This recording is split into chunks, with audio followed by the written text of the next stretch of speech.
வணக்கம். நான் உங்கள் ஃபார்மர் லவர். இன்றைக்கி பார்த்தீங்கன்னா நம்ம மரோலில் கொள்ள பார்த்தீங்கன்னா மருளுக்கிழங்கு பிடிங்கிருந்தோங்க. இது பார்த்தீங்கன்னா பிடுங்கிறது சரியாக வீடியோ எடுக்க முடியல. இந்த ஏற்றுறது மற்ற விஷயத்தை தாங்க வீடியோ எடுக்க முடிஞ்சுது.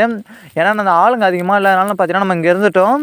இது பார்த்தீங்கன்னா மருளுக்கிழங்கு எப்படின்னு பார்த்தீங்கன்னா ஒரு டென்னுக்கு 3200 தாங்க வந்தது. ஒரு கிலோ பார்த்தீங்கன்னா வெறும் ₹3.20 தாங்க.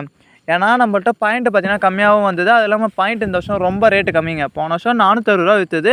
இந்த வருஷம் வெறும் ₹250 தான். நம்மளுக்கு பார்த்தீங்கன்னா 22 பாயிண்ட் வந்தது. 22 × 250ன்னு கால்குலேஷன் பண்ணால் 5000 சம்திங் வரும்.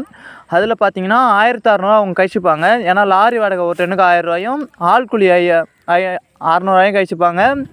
அது இல்லாமல் பார்த்தீங்கன்னா நம்மளுக்கு செடி வளர்ந்து மடிஞ்சிருந்ததுனால பார்த்தீங்கன்னா அதுக்கு 5000 எக்ஸ்ட்ராவும் டிராக்டர் வைக்காமல் தூக்கினதுக்கு அது பார்த்தீங்கன்னா அதுக்கு ஒரு 2000 கேட்டிருந்தாங்க. அதெல்லாம் போக பார்த்தீங்கன்னா வெறும் நம்மளுக்கு 26000 தாங்க கைக்கு வந்தது. இது உண்மையாக இருந்தால் ஒரே ஒரு சப்ஸ்கிரைப் மட்டும் பண்ணுங்கள். தேங்க்யூ.